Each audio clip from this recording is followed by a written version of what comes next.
To think, to reason, makes us human, sets us apart from the rest of nature. People communicate in intricate ways about complex subjects, and at the center of it all, a thinking machine, the computer.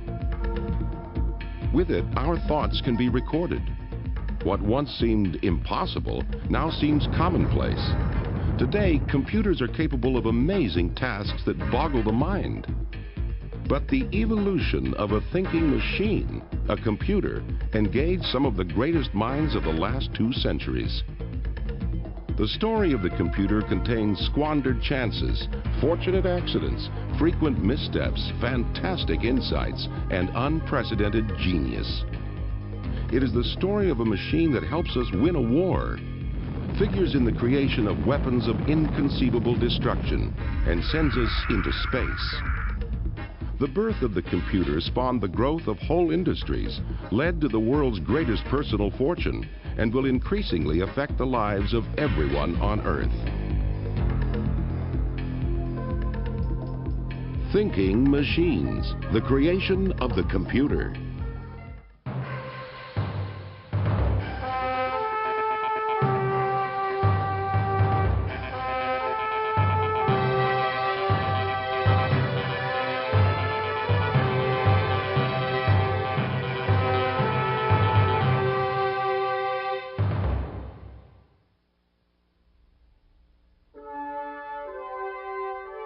Our world is increasingly filled with countless wonders that would not have been possible without one machine, the computer. Although computers are enormously intricate, their most basic components consist of simple devices that can be switched to either one of 2 states, on or off. The computer creates its magic by calculating with a speed and accuracy that far surpasses its human inventors. Computers stagger the mind with their complexity, but simply put, a computer takes information, processes it, and then outputs a result. It's all done with a unique partnership of hardware and software. Hardware comes in boxes. They're the physical components, such as the monitor and hard drive. Software comes on disks. Software consists of instructions that tell the computer what to do. One way to start this computational partnership is to type on the keyboard, providing input. The input is picked up by the central processing unit, or CPU, the computer's brain. Using instructions provided by software, the CPU processes the input. The magic behind the CPU is its blinding speed. Modern processors are measured in MIPS, millions of instructions per second. While processing, the CPU may retrieve data stored in random access memory, known as RAM, or data stored on a hard drive. Modern RAM is so quick that every second it can send the equivalent of 10,000 typewritten pages of information to the CPU.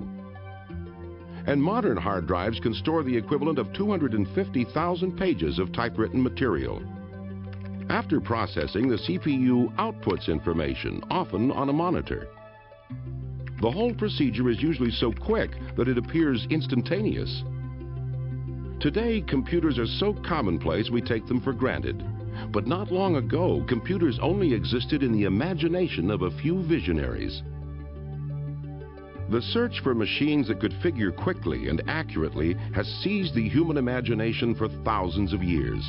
In fact, the computer's family tree has roots so deep in the past, it's impossible to know exactly where they begin.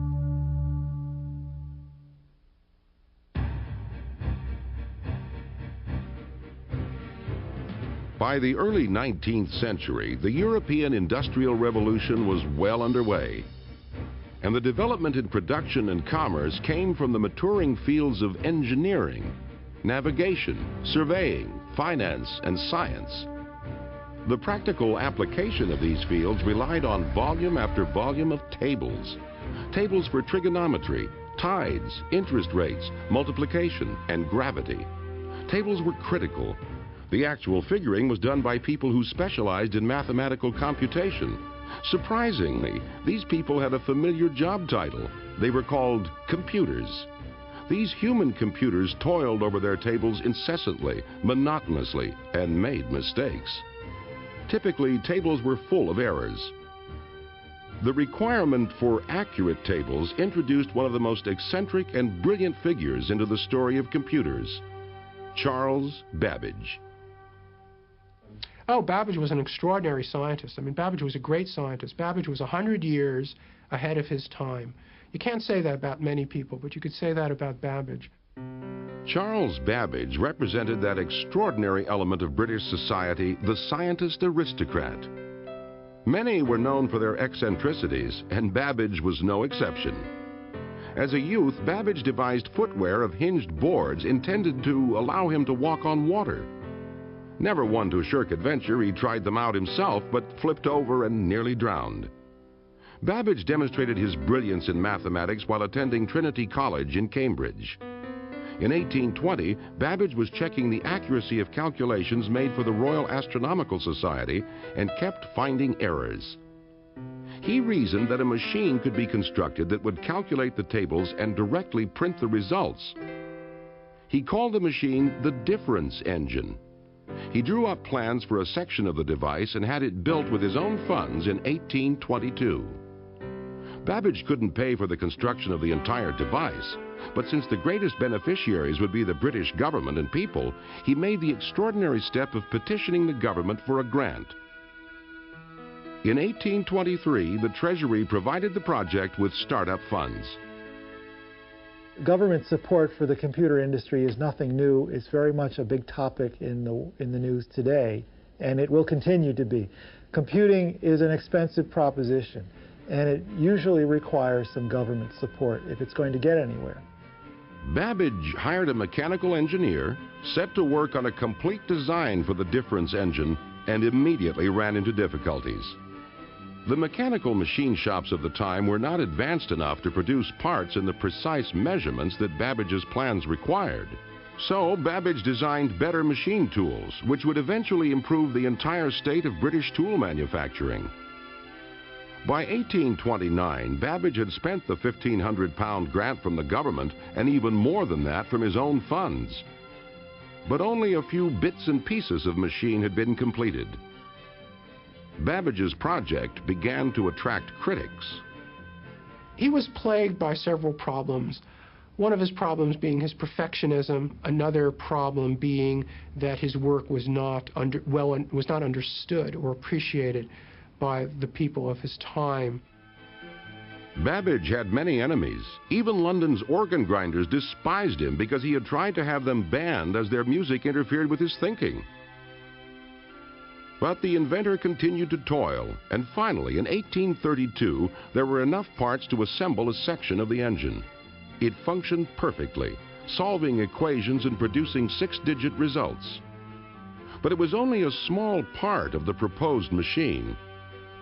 The skyrocketing costs and lack of results finally made the government pull its support from the project.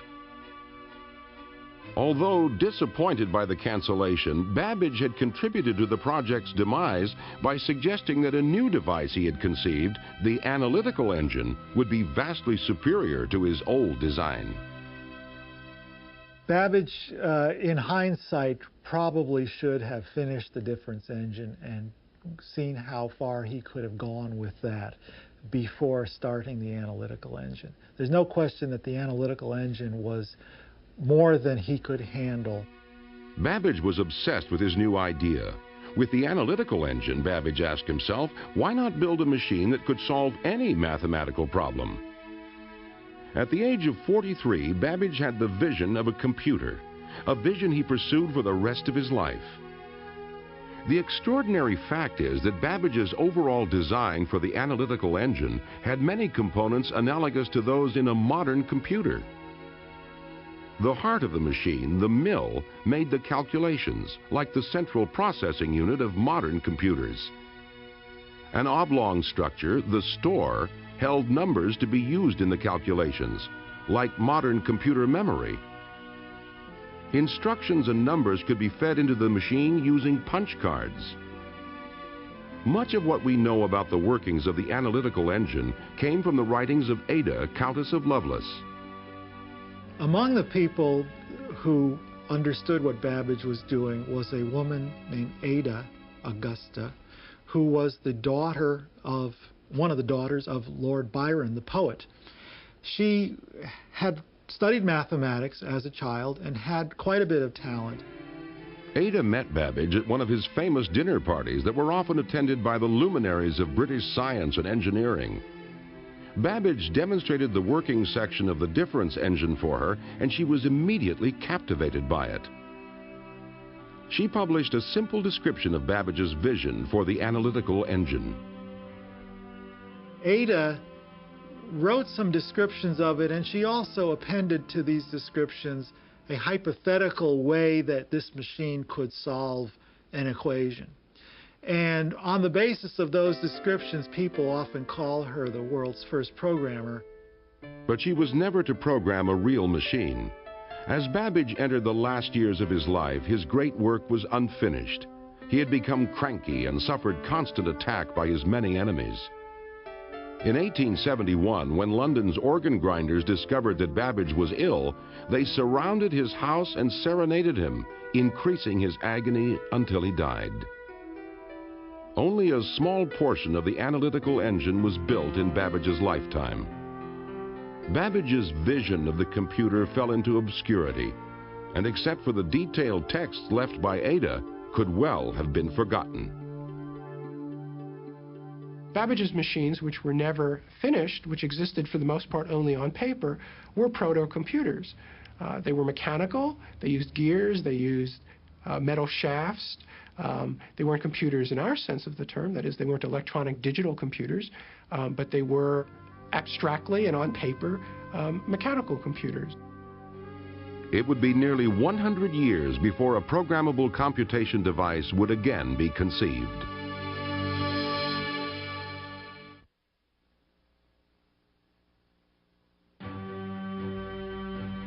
In the late 1800s, the idea of a programmable computer was a distant dream, but the American dream was becoming a reality. America was on its way to becoming the world's greatest industrial power and opened its arms to immigrants from other lands. In the second half of the 19th century, America's population increased 35% each decade. America's exploding population began to endanger one of its great institutions, the American census. The census, which is required by the Constitution to be held every 10 years, was still being done by old-fashioned people with making check marks on pieces of paper, and it simply couldn't keep up with the tremendous surge of population in the U.S. The crisis reached a head in 1887. The Census Bureau was still hand-tallying the data from the 1880 census.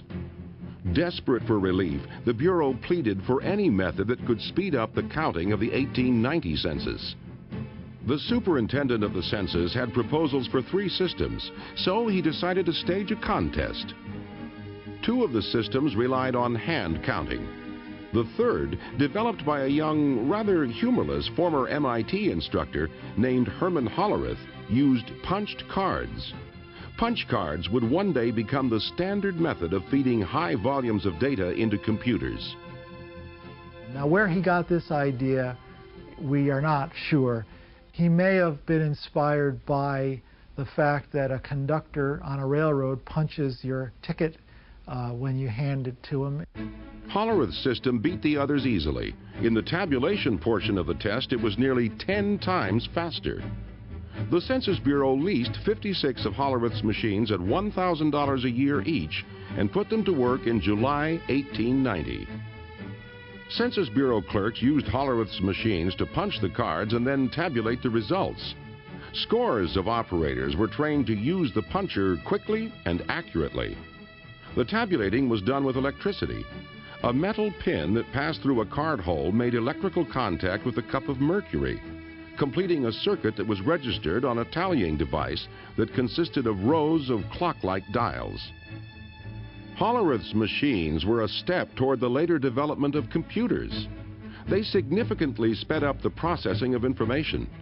The results of the 1890 census count were a triumph for Hollerith. In just 6 weeks, the population count of 62,622,250 was tallied. Hollerith became the talk of the scientific community. He rented an office and set himself up in business. He called his new enterprise the Tabulating Machine Company. Hollerith had the Census Bureau business in his pocket, and the future looked bright. But it turned out to be harder than it seemed.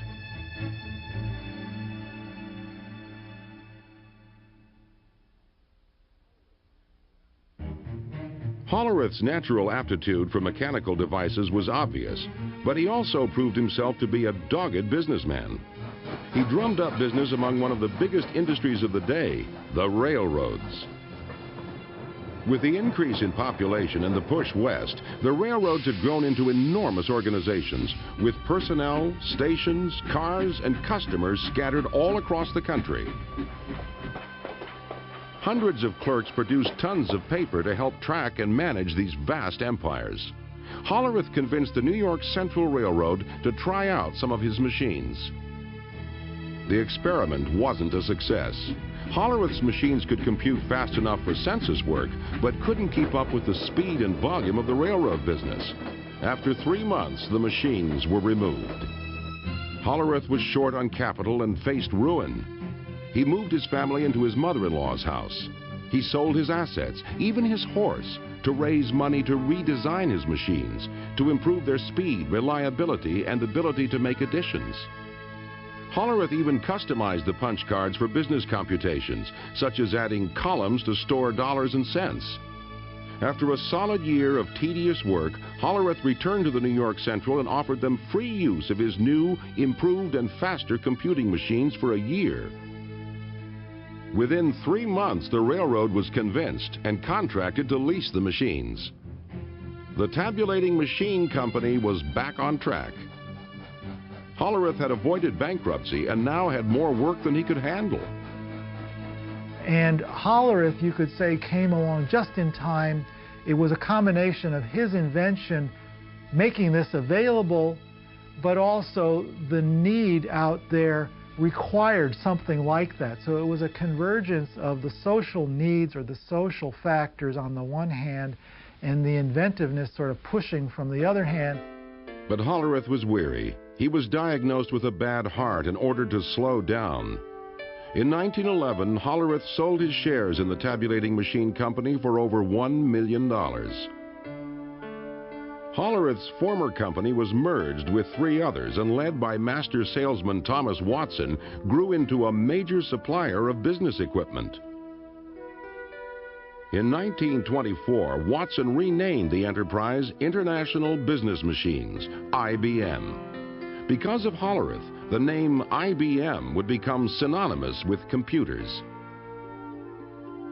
By the 1930s, as America limped out of the Great Depression, companies like Burroughs and IBM foresaw continued growth and success.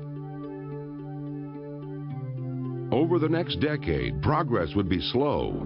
It would take the destructive forces of World War II to give the computer its next great advance.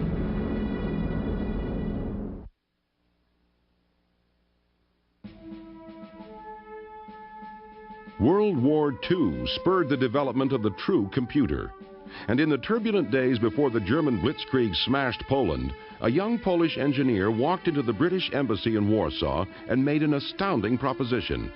He offered to sell the British the secret to the unbreakable German code machine, the Enigma.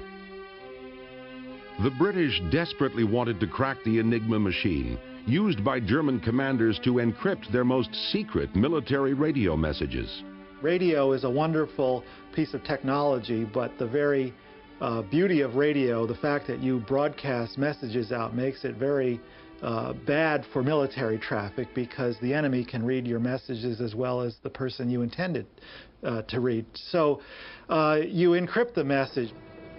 British intelligence supplied the engineer with a fake diplomatic passport and smuggled him out of Warsaw. While guarded by French agents in Paris, the engineer provided details on the code machine's ingenious operation. In the Enigma, plugs were rearranged to conform to that day's codebook combination. The power of Enigma was that this plug arrangement constantly varied how letters were coded throughout a transmission. The number of letter variations was astronomical, so high the Germans considered their code machine to be unbreakable. But the British now knew how the machine worked. They realized that they could very quickly try different key combinations on a small part of the code. Then, when that small part was broken and the key revealed, the rest could be decoded effortlessly. North of London, at a secret installation in Bletchley Park, British code breakers built a computer-like machine to do just that. Colossus. Colossus used over 2,000 vacuum tubes to process 25,000 characters per second. Colossus could only do one job, but it could compute very quickly. Its deciphered German transmissions were called the ultra-secret, the most closely guarded secret of the war. While the British were now able to read German messages, the question was how to take advantage of the secrets without tipping off the Germans that their code had been compromised. The most senior Allied commanders were privy to ultra material, but had to exercise caution in reacting to it so as not to tip their hand. Ultra information was never revealed to anyone in a position to be captured by the enemy. Field commanders often went into battle lacking information on the enemy that was known to their superiors from ultra dispatches. This secrecy may have also kept Colossus from prominence in the history of computers. While Colossus was breaking German codes, across the Atlantic another computational device was under construction. The machine which would directly influence the design of all future computers was being built in Philadelphia.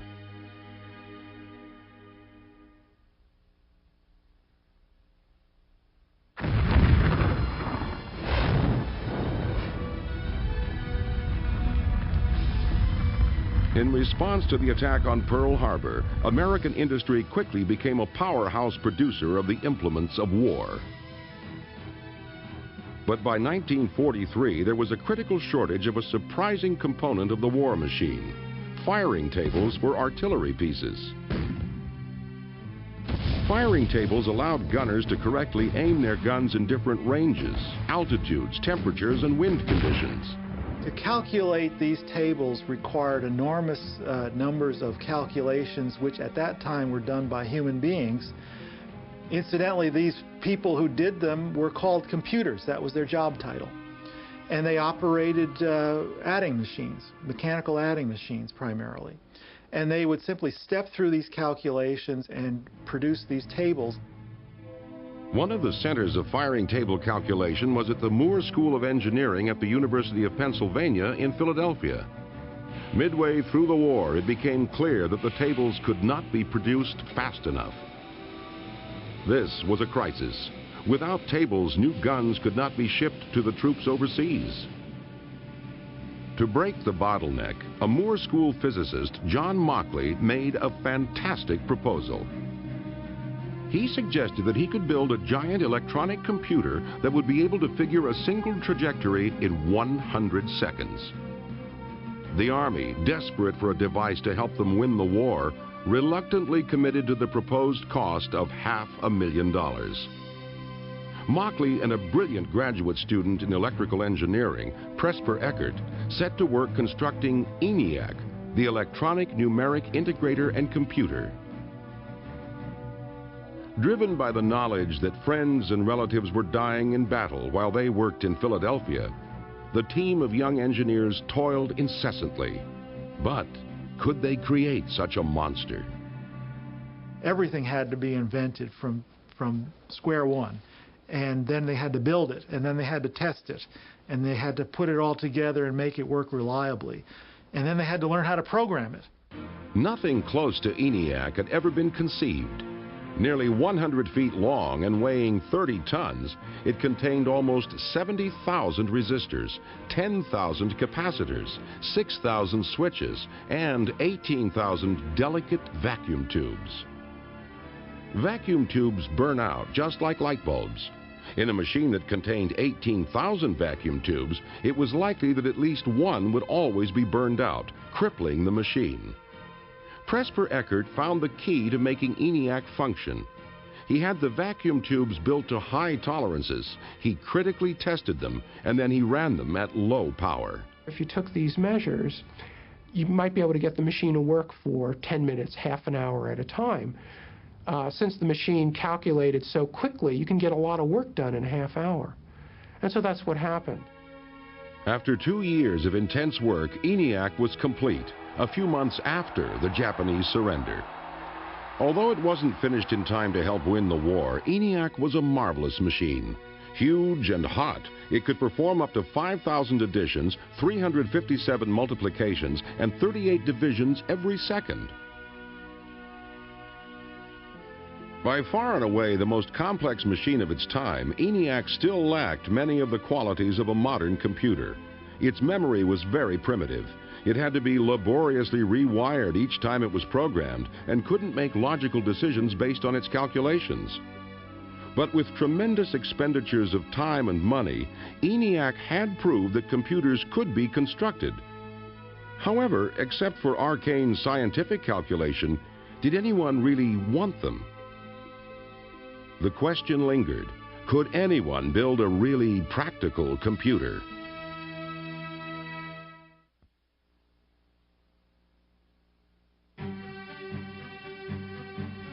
Just before the end of the Second World War, an advisor to the ENIAC project, John von Neumann, wrote a paper that was to greatly affect the next stage of computer design. Von Neumann possessed a photographic memory, an incomparably fast mind, and was one of the principal scientists involved in the Manhattan Project, the building of the atomic bomb. He was also an advisor on ENIAC. The paper von Neumann wrote after the war delineated the structure of a modern computer. The paper drew heavily on the work building the ENIAC, yet was undeniably augmented by von Neumann's brilliance. Von Neumann's computer was to have a processing unit, a controlling unit, memory, input, and output. But most importantly in the evolution of computers, it would hold its programming internally in its memory. Internally held programs give computers their power and versatility because an internal program can modify what it does based on data or the results of computations. In machines like the ENIAC, programming had been hardwired or fixed, so the machine was much less adaptable. The idea for storing the program internally was the last key to developing the true computer. But whether it was von Neumann's idea has long been hotly debated. Eckert and Mauchly claimed they formulated internal programs as a natural part of their work building ENIAC, although they couldn't stop and incorporate the idea into the machine. But many who read the paper assumed that all the genius behind it was from the great von Neumann. He was one of the most widely regarded mathematicians in the world. Eckert and Mauchly were relatively obscure. Eckert was a young man just out of school. Mauchly had been a professor at a fairly out-of-the-way college. They didn't have international reputation. Eckert and Mauchly weren't included as authors in the paper. They felt they had been betrayed. The most important effect of von Neumann's paper was to spur computer development. Eckert and Mauchly moved into offices in Philadelphia, hired a staff, and set up a company that would build a business computer. They called it the UNIVAC. They signed a fixed-cost contract to build a UNIVAC for the Census Bureau, rolled up their sleeves, and went to work. Unfortunately, building UNIVAC turned out to be a monumental undertaking. As they struggled to make UNIVAC real, they also struggled financially and needed to be bailed out by a series of larger companies. They eventually joined forces with Remington Rand, a flourishing typewriter manufacturer. In March of 1951, after 6 years of toil, they finally delivered the first UNIVAC to the Census Bureau. Unlike ENIAC, the UNIVAC was an entire computer system designed for business. UNIVAC could be programmed for a variety of data processing tasks. Compact tape drives held data, and results were automatically printed. But even with the backing of Remington Rand, sales remained slow. Very few people understood how useful a computer could be. That perception changed dramatically one night in 1952. In a brilliant public relations move, Remington Rand arranged with CBS to use a UNIVAC on election night to predict the outcome of the presidential race between Dwight Eisenhower and Adlai Stevenson. Polls said the race was too close to call. No one had ever programmed a computer to make electoral predictions. Eckert and Mockley's engineers entered their customized algorithms right until airtime. The operators fed in the results of selected eastern precincts and at 9 p.m. ran their program. UNIVAC predicted a landslide for Eisenhower, but the polls said differently. The operators didn't believe what UNIVAC was telling them and assumed their programming was at fault. Quickly, they reprogrammed the machine to better reflect what the experts predicted. As the night went on, it became clear that Eisenhower would indeed win by a landslide. CBS sheepishly announced that they hadn't believed the machines. When all the votes were tallied, UNIVAC's initial prediction was off by less than 1% of the final result, an extraordinary prediction even by today's standards. The power and utility of the computer had been proved.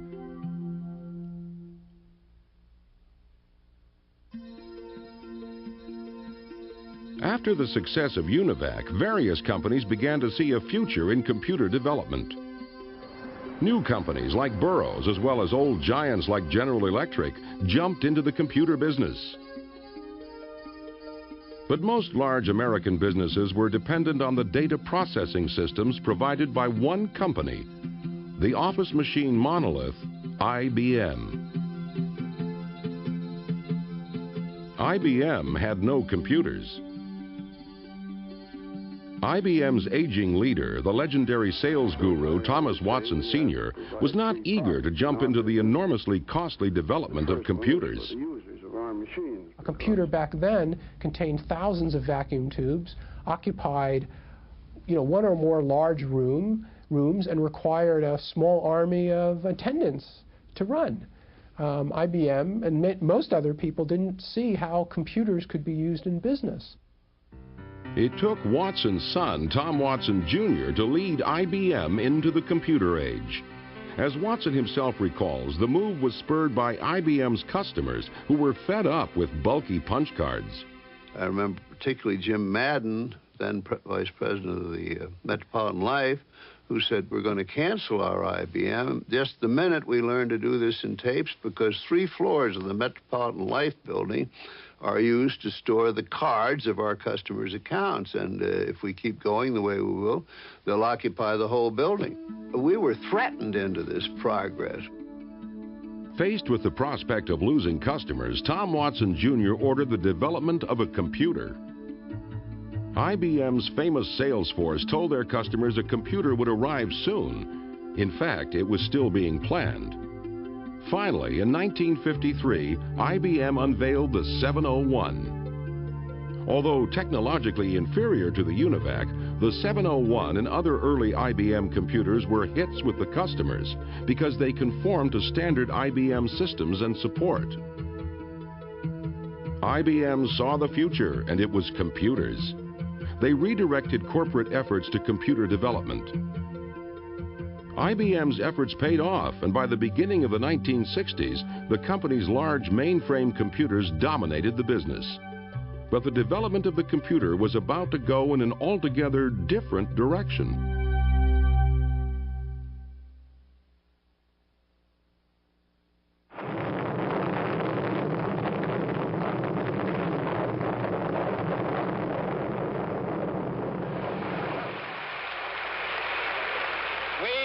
To go to the moon in this decade and do the other things, not because they are easy, but because they are hard. In 1961, America was trailing Russia in the race for space.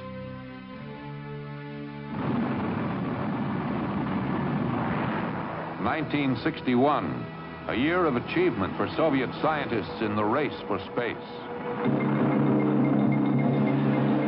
Yuri Gagarin has become the first human to orbit the Earth. and crowds in Moscow's Red Square salute the 27-year-old cosmonaut. As NASA engineers began planning the lunar mission, they realized a computer as powerful as one currently the size of a room must be on board. The engineers wondered, is such a small computer even possible? The first great breakthrough that would lead to computer miniaturization had already been made on December 23, 1947, when three scientists at Bell Labs, William Shockley, Walter Brattain, and John Bardeen, invented the transistor.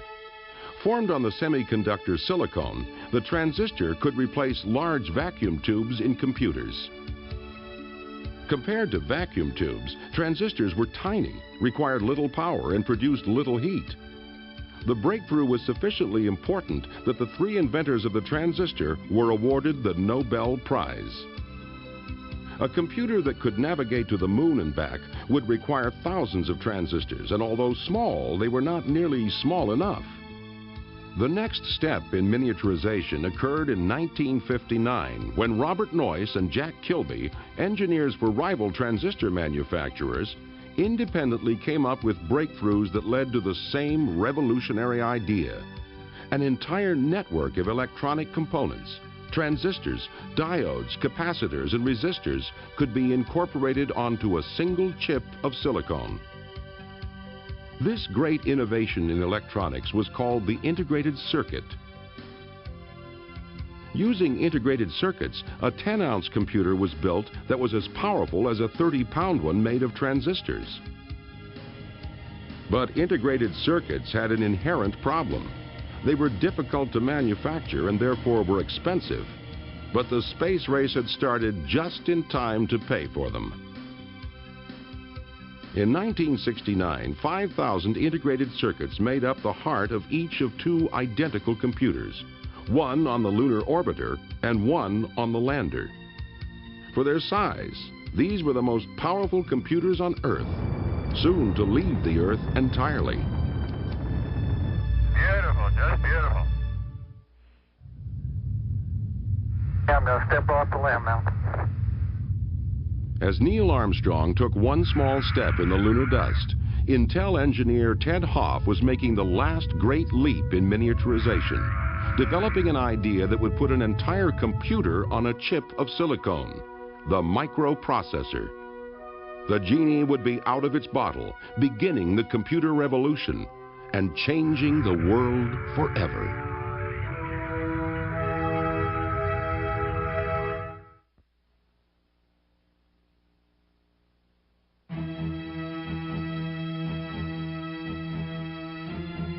Okay, Houston, we've had a problem here. Apollo 13, intended as the third lunar landing, had just lost 2 fuel cells and was venting oxygen into space, 200,000 miles from Earth. Soon, the second oxygen tank would begin losing pressure. The astronauts would die unless they could precisely align their spacecraft and fire their rocket to slingshot themselves around the moon and back to Earth. Critical to the alignment was Apollo's state-of-the-art guidance computer. A new trajectory was figured. The all-or-nothing rocket firing was made. The Apollo 13 crew miraculously returned to Earth with the help of their small and powerful computer. By the last Apollo mission 2.5 years later, computers as powerful as those on Apollo would be available to everyone. That was because soon before the Apollo 13 flight, an engineer at Intel, Ted Hoff, had come up with an ingenious idea. Hoff had been told to design 12 separate integrated circuits to make a Japanese pocket calculator. He suggested placing the entire processing unit on a chip and programming it just like a computer. Intel developed the idea, and by 1970 they had a working model of a microprocessor. It was the invention not just of integrated circuits, but of a particular kind of integrated circuit, the microprocessor, that makes today's personal computers possible. Smaller than a fingernail, a microprocessor contains many of the components of a computer, including a control unit, a clock, and areas where data can be stored and modified. Processing power was about to become very cheap and very compact. In the mid-1970s, two friends, Stephen Wozniak and Steve Jobs, were manufacturing a small computer in a Palo Alto garage. Steve Jobs was a college dropout, but he was a college dropout with a difference. He was very intelligent, he had a lot of street smarts, he was also extremely ambitious. I think perhaps more important than that, he knew the other Steve Wozniak, had created something exceptional. Steve Jobs sold his Volkswagen, and Stephen Wozniak sold his HP calculator to finance their company that would revolutionize the computer industry. Jobs trekked all over the San Francisco Bay Area to find buyers for the $500 machine, which they called the Apple I. The Apple I was large and unwieldy. Jobs realized they needed a new design for a computer that anyone could use. Wozniak began to build the Apple II. The fate of Apple changed dramatically when, in the fall of 1976, a visitor to Wozniak's garage saw the prototype of the Apple II. The visitor was Mike Markkula, who at 32 had retired from Intel as a millionaire. He was so impressed by the Apple II that he joined Apple and put it on a sound business footing. The Apple II was introduced to the public and sales skyrocketed. But in 1978, even with the success of the Apple II, using a computer wasn't easy. The early Apple computers, as well as all early personal computers, did not have graphical interfaces. They didn't have mice. They had what's known as a command line interface. That is, you typed instructions into the computer and your instructions appeared as text on the screen. A simple-to-use computer had been conceived by a computer scientist named Doug Engelbart. He demonstrated his vision in 1968 at the Fall Joint Computer Conference in San Francisco. If I hit W, it'll say delete word. The arrow moves back and forth to give me feedback. Wielding a keyboard and a pointing device he called a mouse, Engelbart worked with a computer 30 miles away, linked by microwaves, and demonstrated word processing and hypertext. Many in the audience went home inspired, but one group alone was to fulfill Engelbart's vision. That group was just down the road from San Francisco at Xerox PARC. In 1970, Xerox dominated the copier industry, but thought the future might be in computers. A young Xerox executive, Robert Taylor, worked with a team to transform the way the computer industry was perceived. As Robert Taylor himself remembers, the chairman of Xerox at the time, Peter McCullough, made a speech where he said that Xerox was going to become the architecture of information. So I asked his speechwriter not too long after that, what did that mean? Because I had an idea about what it ought to mean, and so did some other people. And the speechwriter said, well, he didn't really know, but it's a ringing phrase. And so I said, well, we're going to make it happen. Robert Taylor hired many of the country's top computer scientists and challenged them to create an easy-to-use personal computer. The result was the Alto, which incorporated many of the innovations in personal computers we take for granted today, all developed at Xerox PARC. The Alto used a mouse, a graphical interface, built-in networking, and printed on a laser printer. Xerox developed the Star, the commercial model of the Alto, but it never sold well. Xerox was a large and very successful photocopier company. And it didn't really understand computers, didn't appreciate the brilliance, the originality, and the enormous commercial worth of the computer developments at Xerox PARC. But Steve Jobs did.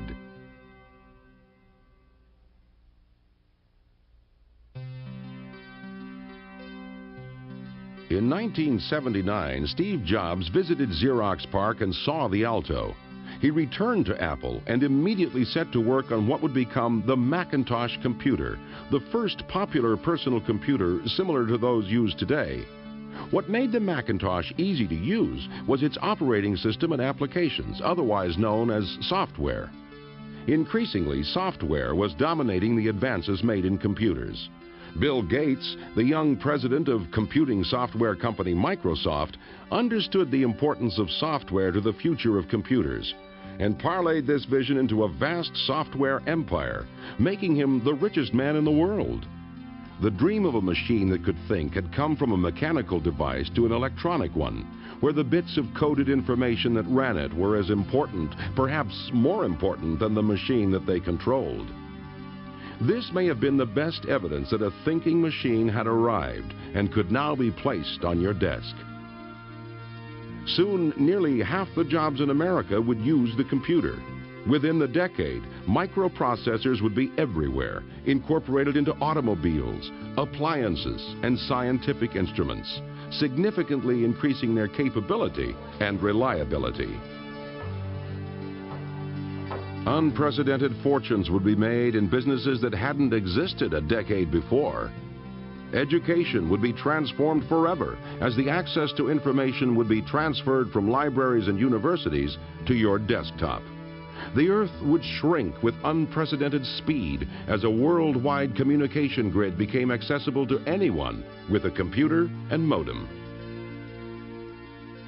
And even now, the evolution of a thinking machine isn't finished. Computers have already changed the way we live, and they'll change the way we explore our world and other worlds in the 21st century. They will take us to distant galaxies, and they will connect us right here on Earth. Computers will continue to become more interconnected. They will continue to become smaller, faster, cheaper. And software will become more powerful. Minds that have yet to be formed will mold this power to create new marvels inconceivable to us today.